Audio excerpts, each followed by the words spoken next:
संविधान के अनुकूल आस्था। हाँ, तो उसी की बात कर रहे हैं ना अतीकुर रहमान साहब कि मेरे मंदिर को आक्रांताओं ने, अच्छा सेकुलरिज्म क्या है, मंदिर को आक्रांता तोड़ दे ये सेकुलरिज्म, और वो मस्जिद ना हटाई जाए ये सेकुलरिज्म। सेकुलरिज्म जो है एक पंथ विशेष के तुष्टीकरण का नाम नहीं था।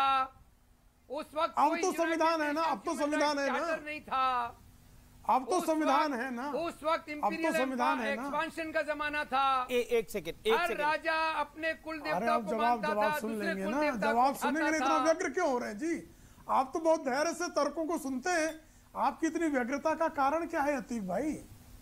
आप तो दूसरों के बीच बोलते नहीं हैं, बहुत तर्कपूर्ण बातें करने का प्रयास करते हैं। सुनाइए, लाठी अगर मैं तर्क से बात कर रहा हूँ, हाँ तो सुनिए ना। नहीं, बिल्कुल बिल्कुल, आप भैंस खुद को क्यों समझ रहे हैं? ना आप भैंस है ना मेरे हाथ में लाठी है। संविधान की बात है, संविधान के दायरे में रहकर न्यायालय यदि किसी न्यायदान का कार्य कर रहा है तो उसमें बाधाएं पैदा करना ही असंवैधानिकता है। और जिस आप जो वर्शिप प्लेसेस एक्ट 1991 का जो आप हवाला दे रहे हैं, उसका वायलेशन हो रहा है कि नहीं हो रहा है, ये तय कौन करेगा? ये तय करेगा न्यायपालिका। अब उसको सड़क पर तो तय होना नहीं है, कोई पंडित नहीं तय करेगा, कोई मुल्ला नहीं तय करेगा, तय करेंगे संविधानविद।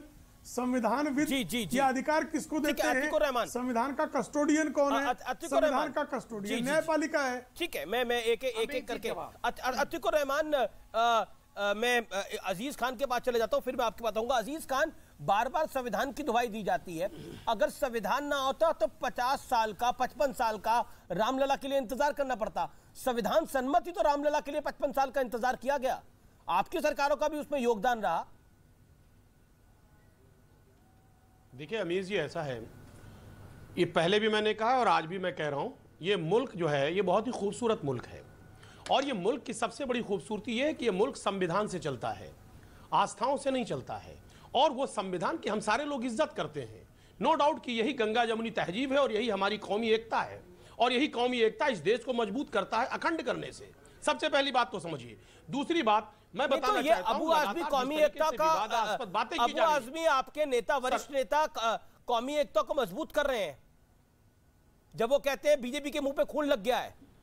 क्या चाहती है बीजेपी? सर मैं तो नहीं, आपके नेताओं के मुंह पे खून नहीं लगा है, किसके मुंह पे लगा हुआ है? सर नहीं, आप कौमी एकता की बात करें, संविधान की बात करें, जब एसटी हसन, नहीं सुनना पड़ेगा सर, आपको सवाल तो सुनना पड़ेगा ना मेरा। जब एसटी हसन और बर्क साहब जिस तरह के बयान देते हैं, वो भारत के संविधान संबंध बयान देते हैं। Answer me this. और ये क्या संविधान सम्मत काम नहीं हो रहा कि अगर हिंदू पक्ष कोर्ट में जाकर, हिंदू पक्ष वहां पर जाकर दंगे करने लग जाए वो गलत होगा, लेकिन हिंदू पक्ष अगर कोर्ट में जा रहा है तो ये कहा जा रहा है ये ड्रामा खड़ा करा जा रहा है, रियल मुद्दों से ध्यान हटाया जा रहा है। क्यों ये मुद्दा नहीं है इस देश के अंदर? अगर वहां पर शिवलिंग है, वहां पर वजू हो रही है, तो ये क्या मुद्दा नहीं है समाजवादी पार्टी के लिए? सर अमीर जी, आपका सवाल कंप्लीट हो गया जी। आपने कहा कि अबू आसिम साहब ने यह कहा साहब बीजेपी के मुंह में खून लग गया। मैं कह रहा हूं खून ही नहीं लगा, बीजेपी को संजीवनी मिल गई।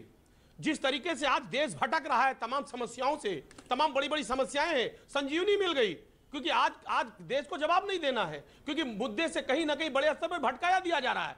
आपको बता दूं, लेकिन एक बात, ये देश समझ रहा है कि ये संविधान से देश चलेगा, और उसके साथ साथ जो भी कोर्ट का फैसला होगा, मैं देख रहा हूं पिछले 2 दिन से जो बहस हो रही है साहब सुप्रीम कोर्ट के आर्डर पे हो रहा है। भाई सुप्रीम कोर्ट ने ऐसी क्या बात कह दी?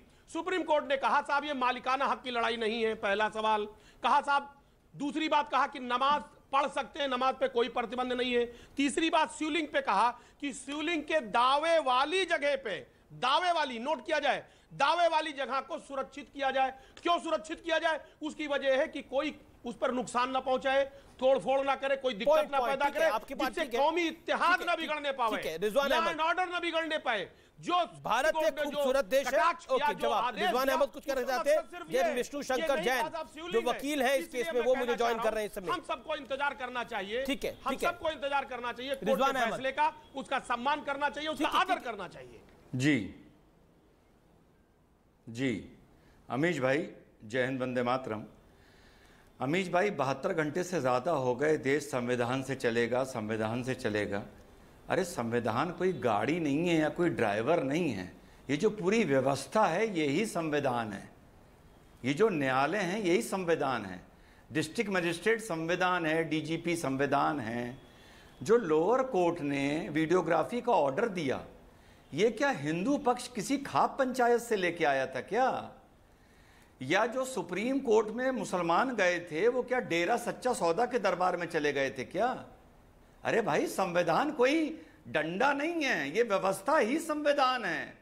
और हिंदू पक्ष सही कर रहा है, गलत कर रहा है, नैतिक कर रहा है, अनैतिक कर रहा है, वो बातें अलग हैं, पर एक बात तय है कि कर संविधान के दायरे में ही रहा है, पहली बात।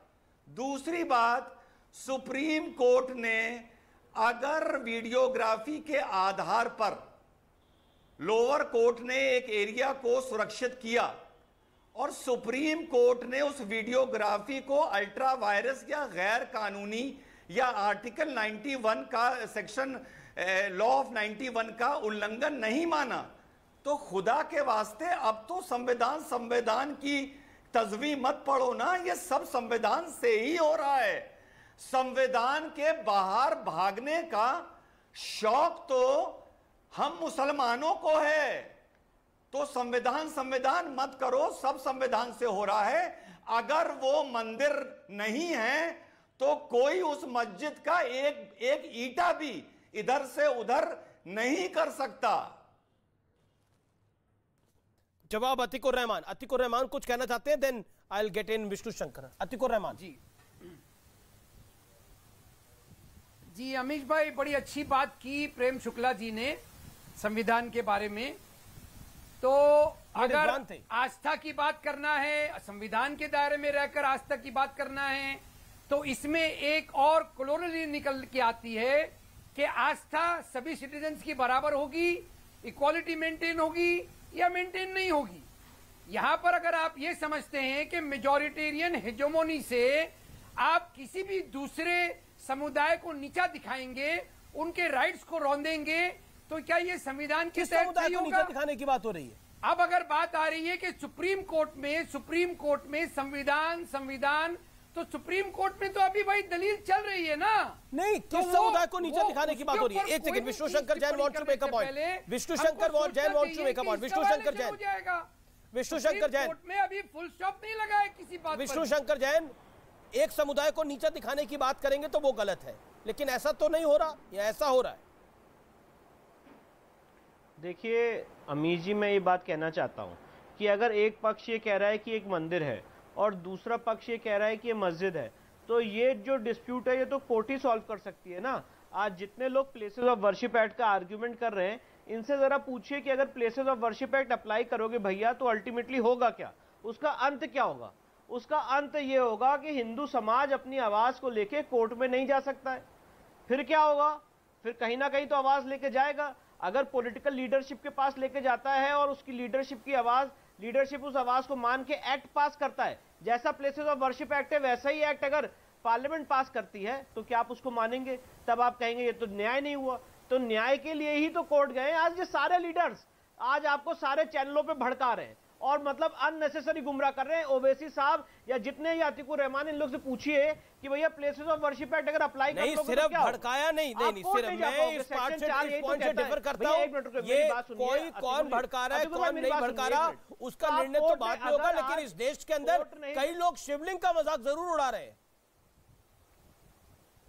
देखिए यही बात मैं कहना चाहता हूं अमीश भाई कि जिस तरह से शिवलिंग का मजाक उड़ाया जा रहा है ये बहुत अपमानजनक है और एकदम भी ये मंजूर नहीं किया जा सकता है। अगर उनकी आस्था है तो हमारी भी आस्था है, और यही सुप्रीम कोर्ट ने परसों की हियरिंग में कहा कि वी हैव टू बैलेंस, हमें बैलेंस करना पड़ेगा। आप ऐसा नहीं कर सकते हो कि अगर एक पक्ष कह रहा है शिवलिंग है तो आप उसको टोटल इग्नोर कर दो और आप बस कहते रहो कि नमाज वहां पे हो रही थी वो मस्जिद है तो वो समय के अंत तक मस्जिद रहेगी। नो, अच्छा, एक बार विष्णु जैन ये बताइए, आप वहां पर आप तो थे जब सर्वे हो रहा था, जब सर्वे में जब वहां पर बोला गया बाबा मिल गए, बाबा दिख रहे हैं, बाबा मिल रहे हैं, तो क्या वहां पर आपने देखा क्या? और कई एक दावा किया जा रहा है वो पन्ने का शिवलिंग है, एमरल्ड का शिवलिंग है, बेशकीमती पत्थर का शिवलिंग है, काफी ऊंचा और बड़ा शिवलिंग है। देखिए अमीश जी, जब ये पानी कम किया गया इस वजू स्थल का, और मैंने एडवोकेट कमिश्नर साहब का ध्यान आकर्षित किया था कि यहाँ पे कुछ डाउटफुल मामला है, इसका पानी कम किया जाए, और जब ये पानी कम किया गया तो इसके बीचों बीच ये शिवलिंग हमें मिला और इस शिवलिंग की नपाई की गई। 4 फीट डाया का ये शिवलिंग था और करीब 2.5 से 3 फुट ऊंचा था।